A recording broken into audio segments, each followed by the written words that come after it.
The Dallas Cowboys may have the most aggregate skill position dynasty long-term valuation among them. However, a lot of question marks reside with the rest of their season, the quarterback position, maybe even Dak Prescott's future with the team. All these things are in play, yet we have a ton of wide receiver, Ezekiel Elliott talent among them that is at stake for lineups over the next couple of months, as well as their long-term player value hanging in the balance. Welcome to the Footballguys Dynasty Show. I'm your host, Chad Parsons. He is Jordan McNamara. And Jordan, we were just talking about right before the show that, you've got guys like CeeDee Lamb. I just saw a mock draft. He go in the late first round of a startup draft. We've got Amari Cooper, where hot and cold dynasty marketplace overall. Dak Prescott's absence, and they have plenty of other questions. They had questions when Dak Prescott was playing with the offensive line, surely with the defense. A ton of, for people that may not track IDP, there's still plenty of notable names among that defense that people know, yet not playing as well as the sum of the parts would be the overarching observation there from them this year. And from a layman, that there's a lot of talent here, yet they're hemorrhaging points and yards, and that really hurts. It didn't hurt Dak Prescott because he could hang with them, but now it really hurts this iteration. So the Cowboys are one that you look at startup drafts and you see a number of players going highly, but yet I would actually push back and say Ezekiel Elliott right now is probably one of the top 5 or 6 guys that you need to have a take on in the marketplace, because he's pretty affordable if you are a buyer, and if you're looking to sell, it may be for less than you would expect. Running back 3 on the season. And yes, that's through 8 games. There's some guys behind him who've only played 7. So if you sort of take that back a little bit, it's still a top high. The point is high. It's still a top 8 per game, just roughly there. So yeah, it's very high. And so, you look at a player who is 25, will be 26 in the offseason, or 26 next season, and still firmly within his prime, and an offense that's pretty good when the quarterback's not a 7th round rookie. Talking about how great every defense he's playing is. Boy, those guys are good. Look at how fast they are. Yeah, it's a big time expansion of his receiving work too. That was something that he's been an okay receiver, but it was something I think that he projected coming out to be at least a higher volume receiver. Now he's up to wide receiver, or he's up to running back 3 in terms of receptions. Mike Davis is ahead of him. He should overtake Mike Davis here in the next couple of weeks. Can you repeat that? Mike Davis is ahead of Ezekiel Elliott in receptions. It's wild, right? It's wild. That's so cool to hear. Yeah. So, I think the hand wringing is interesting. I have begun to make some offers. I don't think it much matters if you're contending or if you're rebuilding. I think it's probably a mistake to say, oh, he can't help a contender because the team's bad. It just might consolidate touches. I don't, if he's going to see 18 to 22 touches a game, I think projecting him not to be helpful is probably a mistake. So I think for contenders, I think if his price is dropping, I think it's definitely a situation to explore. And I'll just say this: if we go forward 4 months, right, and we're talking in February or March, I still think he's a 1st round startup pick, right? And so I've seen offers for him for like 1st and 2nds. When you sort of add those up, they don't come anywhere near that startup equity that you're going to get next year. So that would just be my thought in terms of how to look at him. I think maybe it's not in every league, but I do think that there's a market, a softening of his market that makes buying him pretty interesting. Yeah. To unpack a couple things. So Zeke, before the quarterback carnage, he was top 18 every single week. And now the last 2, and I think, someone said, had a really good line on Twitter. Can't credit, it was in passing. I saw yesterday or today that they said we used to have, you used to always talk about, Dynasty, and then some owners, some GMs turn into the redraft mindset, right? I mean, you can see a lot of redraft minded trades during the regular season. Points count, lineups matter, and this is the year to win the championship. So you see trades made that have a redraft sort of feel to it.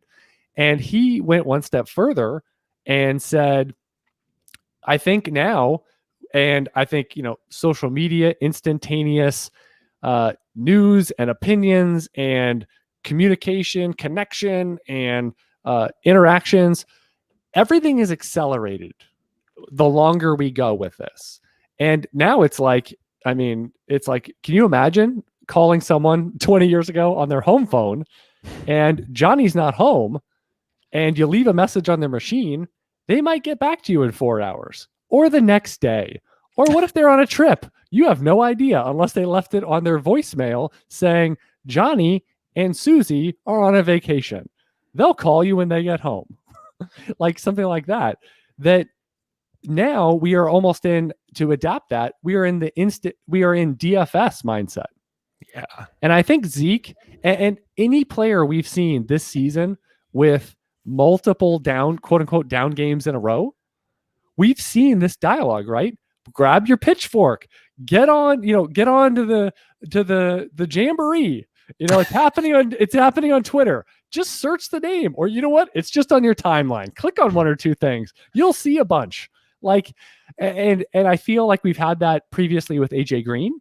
We've had that with Brandon Cooks was a big one, right? I mean, let's rewind before his 30-point game. And where were we? He stinks. He stinks and he's done. He's old news. He can't play. And then Juju Smith-Schuster, right? One of the most productive 21 and 22-year-old wide receivers in NFL history. Guy can't play. He's horrible. He's over. I'm surprised someone's not going to cut him. Good luck getting a second. I'm kidding here. But the point is, let's go all the way. Basically no value. So let's look at what Zeke has done the past 2 weeks. 6 points, 8 points. I would venture a guess that most studs, if they do that, there's going to be some backlash and some hurt feelings and some negative reactions to that for sure. Jonathan Taylor is kind of in that boat right now of, I thought you were better than this. You're Trent Richardson. Zeke right now. And you know what? Here's the other thing. Like, Zeke doesn't get a lot of tiebreakers, right? Like, some people have a problem with parts of his personality or the way he carries himself, or there's plenty of things that you can say, I don't like this about him. And you know what? When that hurts you, I'm sure you can discuss, see and observe this from, just the marketplace, the workplace, all these types of things of that, if someone doesn't like you, but you're getting your job done, there's no problems, right? But all of a sudden, if you show up late a few times, or, there's a little issue with a coworker, whatever, all of a sudden it's like, well, you got this. Remember 2 years ago when, such and such at the Christmas party, like, well, I thought we were past that. Well, we're not past it because now you're in detention again. So it's just, so with Zeke, I think some of that stuff doesn't help, let's just say, because you know what? You're fine with it when he's producing. But then if he's not, all of a sudden it's a problem. And you know what? People probably are probably right now, they're like, hey, he's a little on the older side. He's 25. Now I'm not contending. When it actually matters next year, he'll be 26.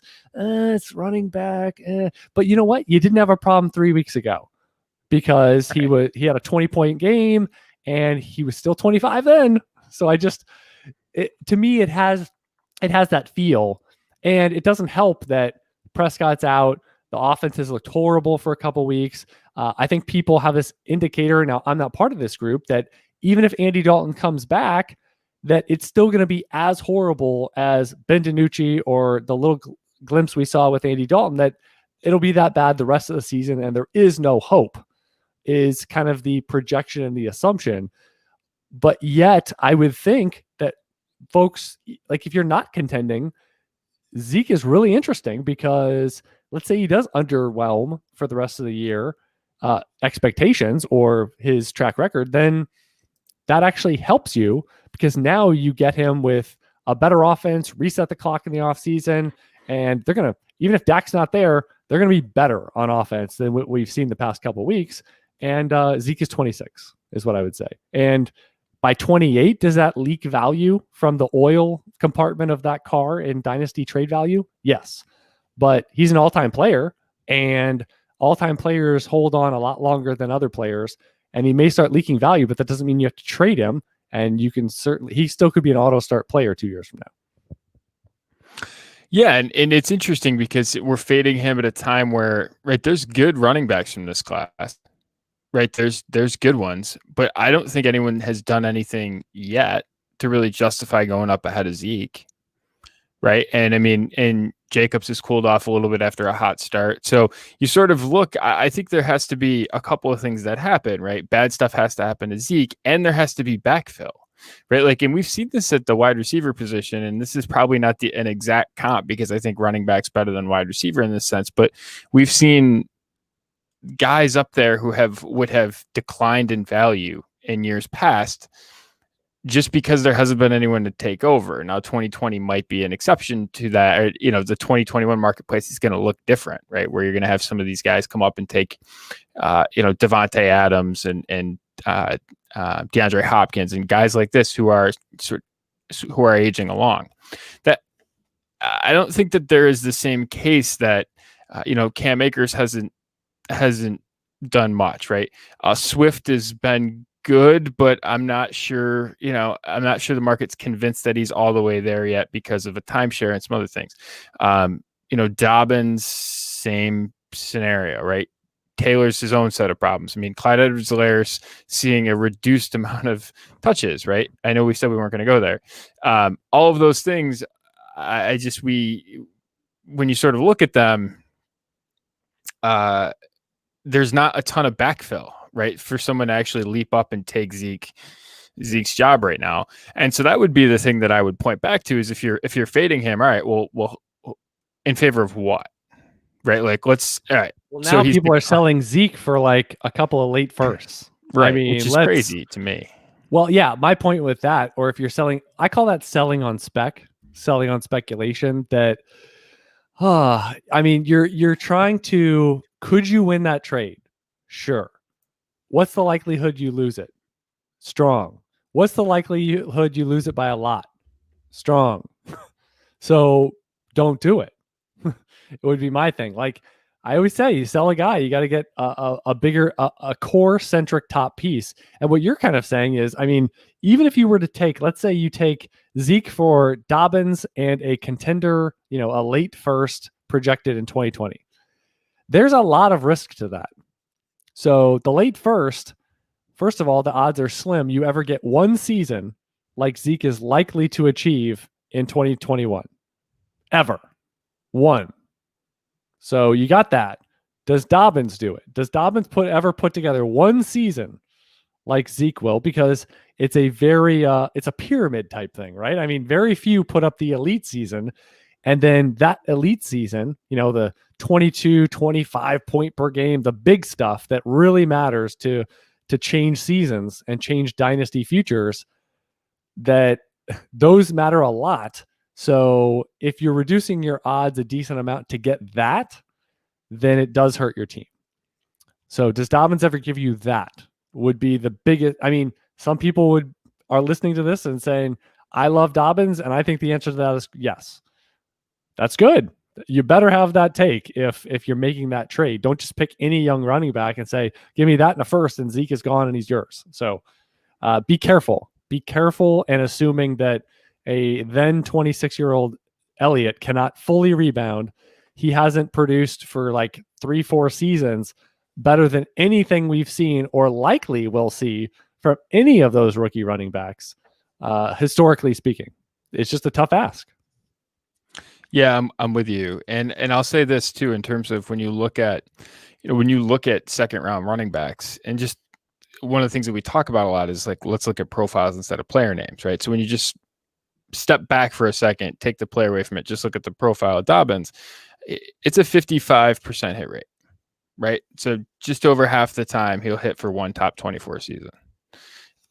Maybe there's reasons to think that he's better than the average round 2 running back. I think there's a case to be made for that.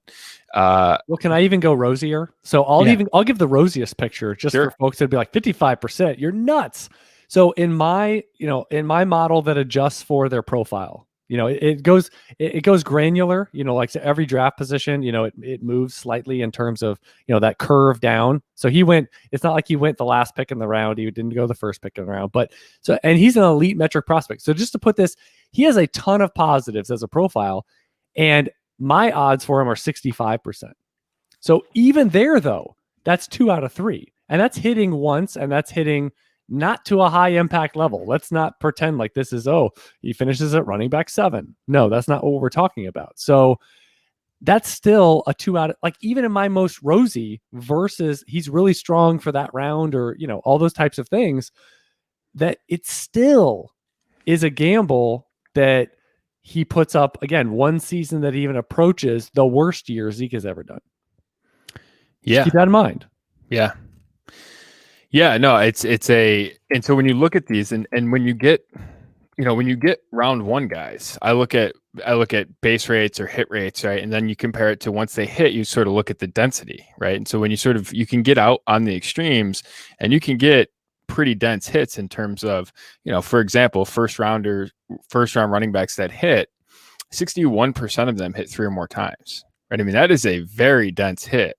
Top 24 you're referencing? Top 24. Yeah. And so I just use that as a benchmark just to capture some sample size. And to be fair, if you're that running back and you're running back 18 and 20, that you have a less likelihood to get more opportunities because you haven't really hit to a high degree. So think about this NFL wise, like that's when they may bring in somebody else. That's when they may, so there are variables within that, but let's also remember, I mean, if your 3 seasons hitting are running back 10, 17, and 21, how much of it, was that a big deal or not? So it's always a careful, how much you value, certain profiles, because obviously the top end, to use the pyramid analogy, the top end, I mean, you get guys that are lock and load, and it's like they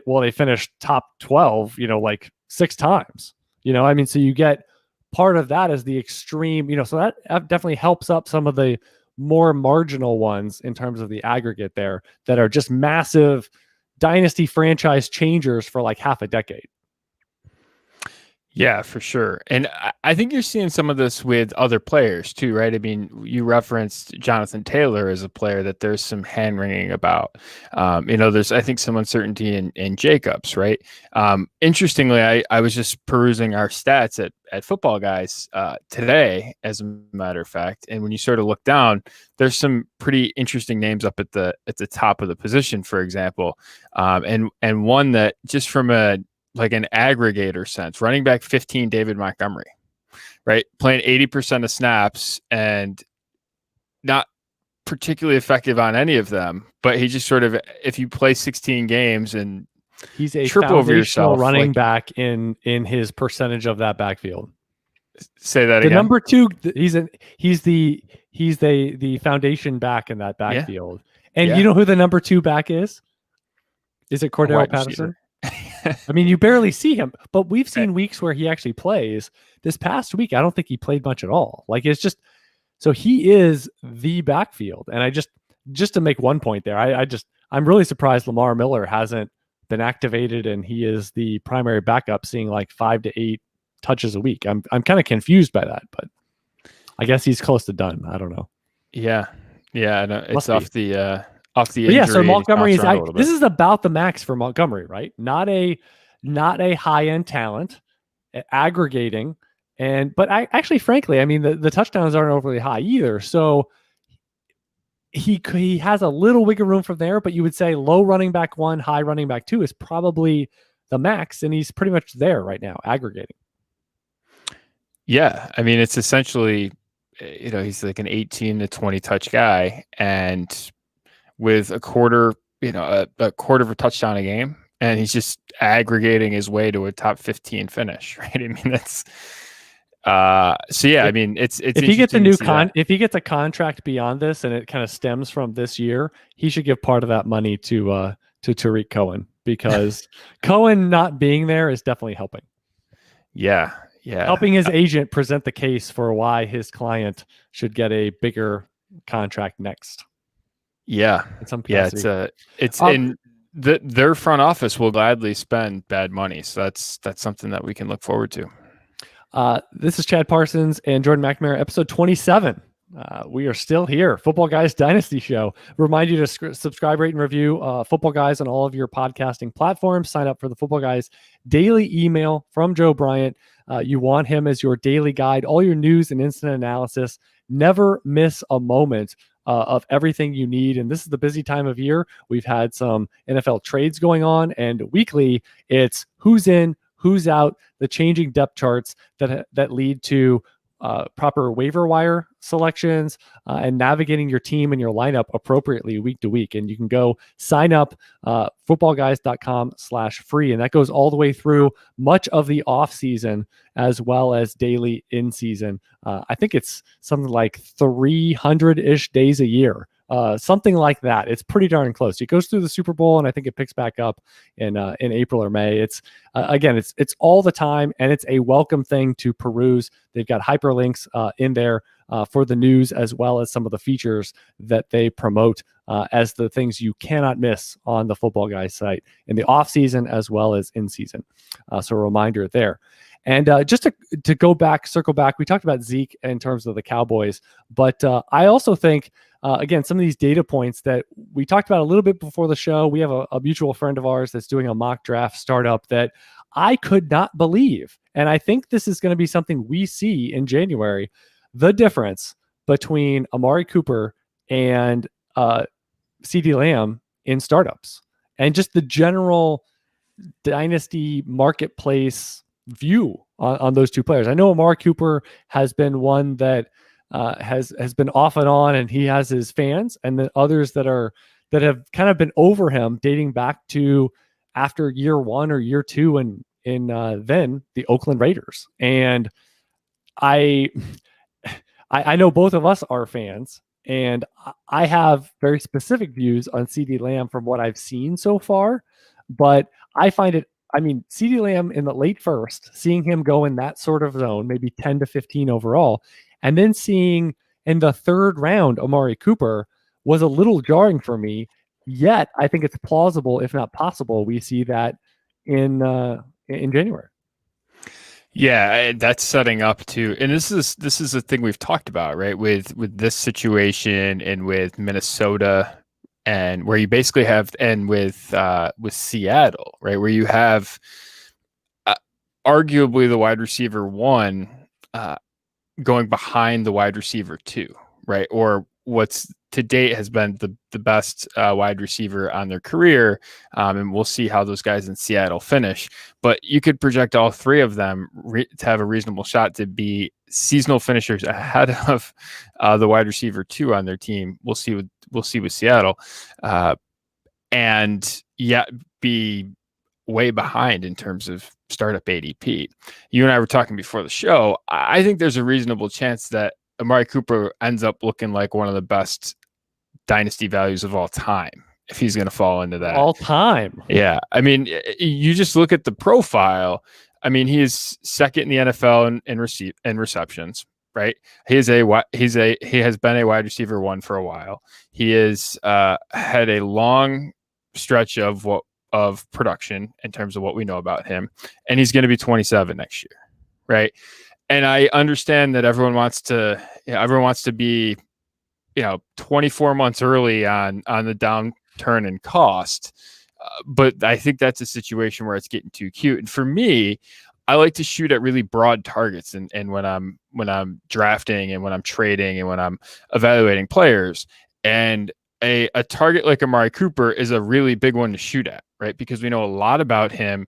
We know what he is. And listen, we can like CeeDee Lamb, we can like the profile, but ultimately, I mean, there's a big whiff rate there. What's the cost? That's always the thing, right? It's like you can like the profile and hate the cost. Two guys I'm thinking right now. There's two running backs in specific. The two we always go back to is Latavius Murray. Now I don't think memory serves. I don't think back in the heyday of he was the starting running back. He was sort of that. He was kind of that David Montgomery type in that I would say this, that he was never like a top 5 to 10 guy, but he was that next group. He saw a lot of volume in Oakland. He kind of came up from the ether, 6th round pick.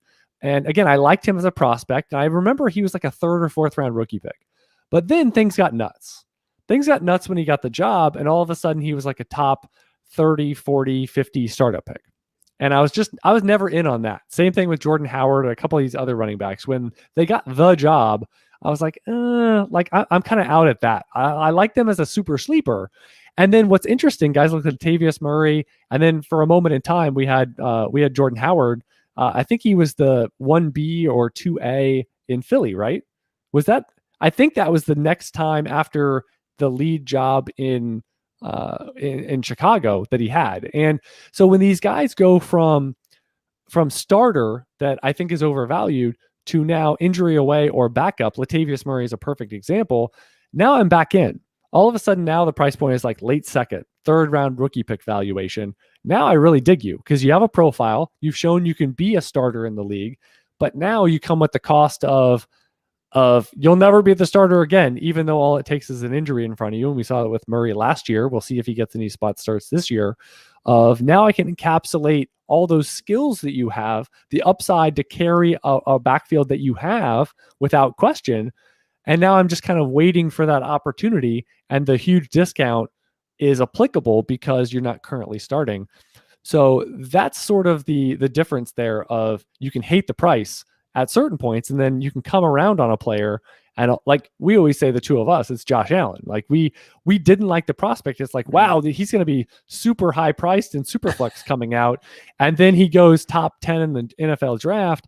But then you look up and it's like, oh, sometimes I can get him at 203, 206. Everyone's ignoring him. What's going on? And a start one, I got him at 310 or 404. Like, well, I'm in for that. Like it was Justin Herbert this year. Like I thought it wasn't quite to Josh Allen level, but it was like, okay, so he's going affordably. So I can't really knock the guy because I at best, at worst, I'm neutral. But then it's like in a start one, I have plenty of Justin Herbert shares. And in some of these, he saved me this year and what else I have going on because he fell to like 306, 310. And it's like, this guy has a ton of potential and a lot of upside. And when you look at what else you could be drafting there, let me see what I got for a year or so at quarterback with some early sample size. But sometimes you can be neutral on the player or be like expecting to not like the price. And then you can start liking it at various points in their career. And CeeDee Lamb, I mean, I would call myself agnostic about him, is sort of my general take. But first round, second round startup, I am full on out the door. Don't even call me. I don't even want to know when your next show is because I don't have tickets. Oh, they're half off. I don't care. Don't call me. Yeah. Well, and the flip side of that too, it's going to open up a spread between if Jefferson and Lamb go really high, it's going to open up a spread. I think it could be a multi-round, several rounds even between them and Jerry Jeudy and Rager. Brandon Ayuk as well. All of them, all those guys. It's like, who's the cheapest? That's right. Probably the play. Who's the second cheapest? That's probably also the play. Because and that's the other thing is about these data points in season. It really feels like what happened the last couple weeks? Because I was looking at this again, one random draft, and it's like, so Lamb's a first round pick. Got it. Okay, well, where's Jefferson? Well, he's round 4. It's like, well, I thought 2 weeks ago he was like the best one of everybody. It's like, well, Brandon Ayuk has been steady Eddie, really, really good. Where is he? Oh, he's behind everybody. Where's Rager? Not even in the top, 60. Why is that? I don't know. He hasn't really played a lot. But why is that? I mean, Odell Beckham was hurt a lot to begin his rookie, and not this is. I'm just bringing one example. Like every once in a while, a dynasty leaguer cut Odell Beckham because he didn't play for 6 weeks. Like that's kind of outside of your control. So I would to say that you like or don't like how Reagor has played so far is really small sample size, extrapolating and highlighting that's unwarranted. So amongst those top 4, 5, 6 rookie receivers, it's interesting to see one going top 12 and then one of them not even in the top 50 or 60, and yet they've all kind of shown some stuff. Yeah, what's your thoughts on reacting, right, in terms of what we've seen so far? Right? Under, yes, please. Yeah. In general, under. Like what you just said. Like if Ayuk is, wide receiver 4 or 5 or whatever of the rookies, yes, please. Mm-hmm. Judy's 3 rounds after CeeDee Lamb, yes, please. I mean, I think you got to be really careful in general about, I would say, overreacting. I will say there is a pretty firm success failure in the future sort of threshold for round 1 receivers that I think all of them are pretty good bets to achieve this year. So that kind of puts everybody on level playing ground, I would say, in general. Now, if somebody, I think Reagor so far is, he really hasn't played much. So he's going to get this string here to really put up some numbers. I know it was kind of muted this past week, but he did find the end zone at least. But the opportunity is going to be there for him to post and to easily get inside the line. But if everyone does, I think it's this giant spread is going to be interesting of like, and now maybe it clusters a lot more. I mean, you get the right owner in a draft in January that's going to want young, and the oldest guy they would draft is like 23. Then they might go for 3 or 4 of these guys in the first 4 rounds. So it might be a non-issue, is what I would say. Like, so I'm not totally buying that it's like, oh, well, Lamb's going to go in the top 6 or 7 wide receivers, but Ayuk's going to be outside the top 25. I don't know if I totally buy that when we get some real drafts going and with real team direction at stake in January. I don't really think that's where we're going, but if we do, arbitrage for days. Arbitrage for days, which is obviously take the, when you have two assets or items that are the same, take the cheaper one, right? Which is essentially it. We should try and do that in trades and in drafts. And I think there's going to be a lot of interesting opportunities to do that next year. I'll be interested too in terms of like how some of these running back situations sort out, and so much can change over the next 8 weeks, right? In terms of how some of these arcs go. We're really going to have guys like Cam Akers, who I think the market is cooling on. But at the same time is cooled on Darrell Henderson. It's this really interesting phenomenon. And I'm not sure if we've talked about it here, but Darrell Henderson basically was drafted as a backup running back to Todd Gurley. He was drafted in the mid-first round of rookie drafts 16 months ago. He ends up earning a job not overtaking the Karkai of Todd Gurley in his rookie year. Can I tell you that Darrell Henderson 2019 should actually support the case for not downgrading Cam Akers too much and being careful about that. Right. And yet it seems like people want to ignore that and be like, yay, we're starting Darrell Henderson. Cam Akers stinks. Right. Yeah. By the way, he doesn't stink. If you watch the games, he actually it might be the best play by a Rams running back all year on this swing pass. He sticks his foot in the ground. He made a couple guys miss en route to 19 yards. And it's like, oh, Cam Akers in space. We did it. Sean McVay, I'm so proud of you. We did it. We got him into space and not running into people right through the A gaps. Like, so I don't know. I haven't lost any of I've actually gotten some folks that come to me for advice, and they're like, and they know the thing I would always say is transparency. Cam Akers was in my top 2 or 3 most drafted rookies. I have him on more than half of my teams that had traditional, just rookie only drafts. And trust me, I am in. And have I wiggled one iota? No, I have no concerns about him as a player.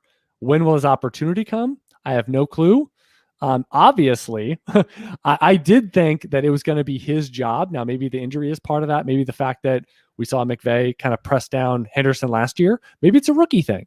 I mean, that Akers is going to have to earn his stripes, and he probably isn't going to have some full glorious run unless he's one of the last guys standing this year. So that might just be a organizational thing. So, but again, year one, why is everyone like, we have to like all of a sudden Jonathan Taylor at running back 20 or something, like that's not acceptable anymore. Like year one is like gravy. Year one is the icing on the top. If you get a startable rookie that you feel pretty comfortable, like, let me ask you this. So maybe for a few weeks, did you feel comfortable putting CeeDee Lamb in your lineup? Did you feel like at the height of things, a few weeks ago, after a big game, did you feel comfortable putting Justin Jefferson in your lineup? Maybe, but where are they now? You don't really know, right? I mean, maybe they're your last guy in. If they're your second guy in, I don't know how good your team is. I'll just say that. So, or I wouldn't be making those types of sit-start decisions personally. But the point is, I mean, if you expect your rookie running back, whoever it is, to come in and they're like just a lock and load from October on, top 10 guy, top 10 start rate, plug and play, you should probably just trade your rookie picks away because you're going to have a lot of roller coasters of emotions. And I don't know if you have the patience to stick with the progression that typically occurs. Rookies, you're looking for signs and moments. You're looking for positive traits and skills that point to greater production and opportunity, more fixture and centerpiece aspects to their offense in the future. Year 2, year 3, you probably should be starting them some subsets of time during those years as they really get going, is what I would say, because it typically doesn't happen much beyond that. So year 1 is just like, enjoy the ride if it comes to you. It's rare. Typically, there's sort of like running back 2, wide receiver 3, flex play type stuff going on for lineups. Other than that, I don't really know how to help the mental aspect of drafting rookies, having them on your bench, enjoying the process of watching them mature and eventually get to your lineups.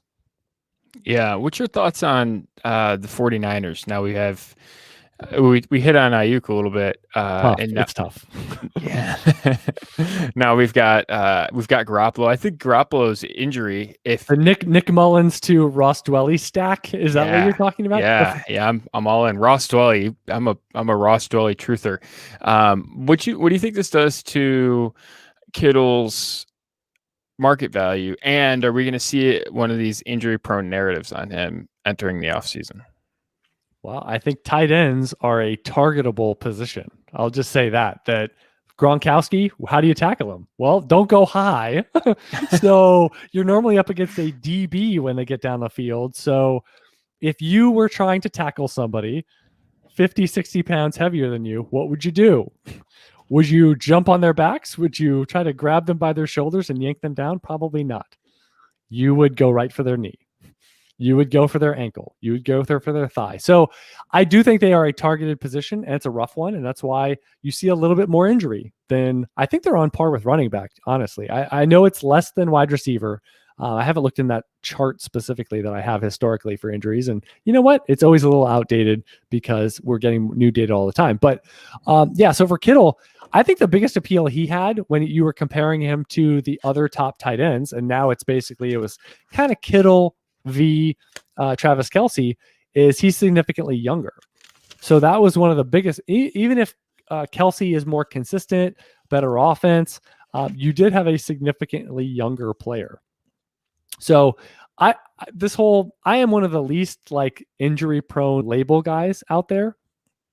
So I'm not the target for this, other than the target, the audience of saying, a guy's injury prone till they're not. Yeah, I mean, I know the two of us were some of the biggest proponents of Leonard Fournette on the free world. I want to say a couple years ago, especially last year, of just, this does not make sense. This does not make sense that assuming he's never going to be healthy. And I always say, like with Will Fuller, what happens when they are? What happens? What if they are? because a lot of players, I mean, most players don't just, they're hurt. Okay, they're out of the league. Like that usually isn't the progression. And a lot of guys we get thrown around with the injury prone label or stuff like that. So I'm always, and I know Adam Harstead is this way over at Footballguys as well, of just who are my favorite trade targets. Probably the guys that are due for regression, because he writes a regression article all the time. But the other part is the Dynasty injured player. Because if you literally explore trading guys that frankly aren't as good of players and trade for the injured guys whenever they get hurt, out for the rest of the year, out for a chunk, half a year, whatever it is, I mean, at some point, you're going to have a giant group of studs that will not be hurt anymore. Right? So I always think like you kind of have to have a take. If a guy's hurt for the rest of the year, whether it was Saquon Barkley a few weeks ago, half a year or whatever for Christian McCaffrey, now you've got guys like George Kittle out for the rest of the year. You've got to say, like, what's the most I would pay? Start a little less and offer that around your leagues and see what happens. What do you think about Ingram at this point? Right. So we have, and this is the pivot play that I'm thinking of in terms of him versus Kittle. Are you concerned about where Ingram's at and using him as a potential pivot play to go to the Kittle owner and say, hey, listen, I've got a wide receiver, or I've got a tight end here to help you with? How do you sort of put those two? Yeah, I mean, so I'm one of the biggest Ingram fans out there. I think he is a excellent physical talent. He's had some situations with drops. Some of his like what's going on, I think he's a higher end player, but he's got some Eric Ebron to him in that it's inconsistent. I kind of have this feeling that it's going to be a different team that he ends up having his best year or years with beyond his rookie deal and beyond the Giants. I just have this kind of feeling. I mean, that he's been productive when you look on a per game basis. So but I even have a little more reservation than I used to have with Ingram. Like, is he going to put it all together? Is that really like tight end number one overall within the prism of outcomes? I'm not quite sure on that. So yeah, I think what you're saying, like Ingram plus for Kittle, is definitely a move that I think, independent of where you're looking this year, I think you have to explore that for the good of your team. They're actually pretty similar in age, but I mean, Kittle has shown far more than Ingram at this point. So you have to question. And for tight end, it really is. If you don't get up to the top one or two, to be fair, in a year, I'm not sure the difference between 3, 4, 5 and 11 matters enough based on the price that the market would indicate, is what I would say. Yeah. I mean, kind of like quarterback. Yeah. How big do you think that plus is? Let's see. Well, I would think Ingram in a late first. In a start one, I would think Ingram in a late first for Kittle would definitely get it done. Mm-hmm. Could you meander into a package where you don't have to give the first, but maybe it's Ingram and a player that helps at running back or wide receiver? That's the avenue I would venture. Okay. So. Yeah, I mean that seems fair, and I think you. Well, Ingram can be a pivot. Here's another idea. I mean, again, if we're gonna play the game of let's question the ceiling, right? Like, do any of these players have the ceiling of George Kittle any particular year? Like Mark Andrews, does he have the ceiling of George Kittle? Does who's the other guy I had pulled? Oh, Hunter Henry. Does Hunter Henry have the ceiling? I think the answer to Hunter Henry is no. Is Mark Andrews closer to a yes? So this is points of conversation is what I would say. Those two are the ones I would point out in addition to Ingram, where this is a conversation point. Yeah. Yeah. Do you think Hawkinson is different? Do you think Hawkinson does have that potential? It feels like he's on a different track. It seems like he's ascending, whereas it feels like Ingram to me at least has plateaued, and whether that's some limitation in him, whether that's some limitation in play calling, whether that's limitation in Daniel Offensive Jones, infrastructure as well. Yeah. Well, that's why whatever I'm it is pointing there. to it could be outside of the Giants, where like Ebron, you see his best season. Yeah. Now, what is his best season? Tight end 5? Yeah. 4, 7? I don't know. And he will be a free agent in after next season, right? And so we'll see. I think we'll get some tea leaves on if he's gonna extend. What all of that situation looks like. But from just a Hawkinson versus Ingram perspective, I mean, Hawkinson was a higher pick, right? And he's sort of younger and ascending. I mean, I think that's an interesting discussion, and I have them pretty close in terms of rankings, but that's not saying much because I think there's like 6, 8, maybe 10 guys to rank, and then after that, it's a pretty barren wasteland in terms of there not being a whole lot there to like. So, but yeah, I think they're pretty interesting. I would point out the highest, to use Jordan's word, density of peak seasons. The absolute career peak for a player for tight end is 25 to 27. So to think that, if a player gets to, 23, 24, whatever, and you're like, oh man, they really haven't hit their stride yet. Well, most don't. So that's why I mentioned now, we've got Evan Ingram right now is 26. So 27 would be next year, sort of ending that. Again, it's not like it just drops off a cliff the next year, but that is the biggest peak window there to have a career year. So just to point that out about, Mark Andrews is just kind of getting to 25 right now. Hawkinson still has, some time to go. Noah Fant, Dallas Goedert is just getting into that window as another interesting tight end. So just keep in mind, though, I mean, it's a slow progressing position and one that something we can probably talk about in the offseason on the show, but that, the whole, is it really worth it to draft rookie tight ends in general? Is that sort of a fool's errand? Depending on the format is what I would say. Some you kind of have to go that direction, but yeah, I'm with you. Okay.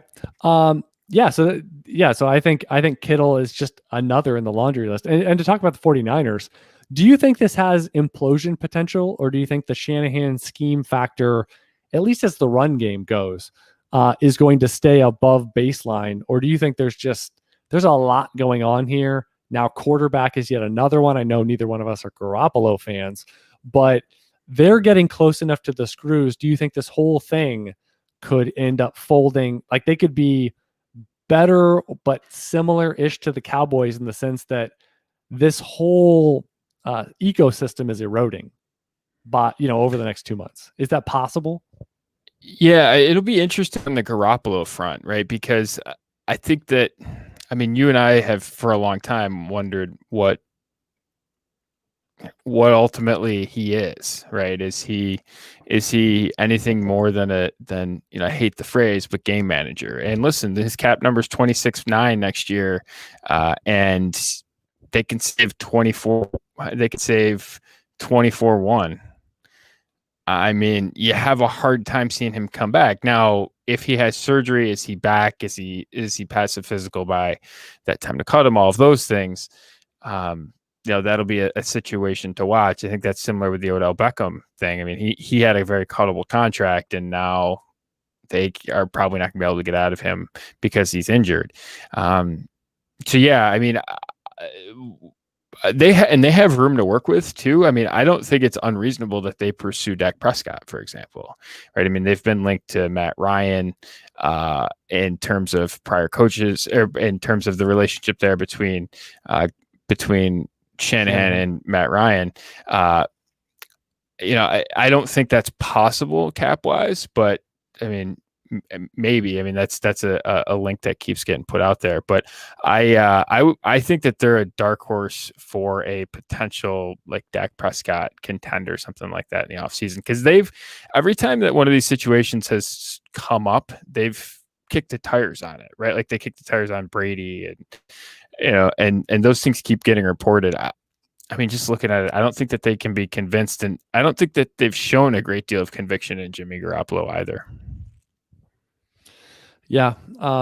I wonder in this back again. I am firmly in the Brandon Ayuk camp. So I think, especially with Deebo Samuel out, that his market share and his production is going to be okay. I like Nick Mullins, but I do question: is he going to be the starter this whole time? To think that we don't see CJ Beathard, whether it's a poor game, a poor enough half, an injury behind an offensive line that got Jimmy Garoppolo blown up, and none of the quarterbacks are overly mobile. So there's plenty of questions that could change this. And now we're down to, I think Jerick McKinnon is a really interesting, story and watch of this year, where it's like the report came out that he's recovering basically from, remember that game 3 weeks ago where he's got tired legs. He's got tired legs. He's tired. Like the guy has 50 touches on the season or something. It's like, woo, got to rest that guy. Let's get him ready for the playoffs, shall we, boys? All right. So, but now you're down to JaMycal Hasty, who Katie and I saw at the Senior Bowl down in Mobile in 2020, and it was again he looked fine, and he looked exactly the same with the 49ers, but it's hard to foresee him getting 18 plus touches. But it's Tired Legs McKinnon. I don't know why it's a nickname now, or it's JaMycal Hasty. And Jeff Wilson's not going to be back for a few weeks. Tevin Coleman, did we get final notice? What did the good doctor report on his Monday rounds going through the infirmary? I know he suffered an injury, and I think he's already been declared out this week. So he's out on the disappointing because IR. Okay. All right. Yeah. So let's see. The aggravated injuries, and again, there's three posts a week, I believe, from Gene Bramall. Those are must reads, I would say, on Footballguys specifically, because he goes over all the injuries, and then he also updates them midweek, and then gets you ready with the Sunday update. So those to me are you've really got to be up to speed on that. And yeah, Tevin Coleman's week 10 plus. So we are we're out there. I mean, it really is. I mean, Ross Dwelley could be a streamer, and then you've got Brandon Ayuk and Kendrick Bourne's a little streamer, but there's not a whole lot here compared to what was here 12 months ago. Any final thoughts, Jordan, as we close up? Some running back talk, but we also, I think, warranted, we start talking about a little bit of macro, because once you get past the trade deadline in a few weeks for Dynasty leagues, again, it's going to be about, set it and forget it in terms of the waiver wire, your lineups, but really it's about projecting player value into January in the offseason. Yeah, Derek with the message in the comments. My legs hurt, but I'm just fat and live on the 3rd floor. So that pretty much sums up. And the elevator was out for 3 days. Remember the dark days of October 2020. That was the 3 day, the long weekend. The elevator was out.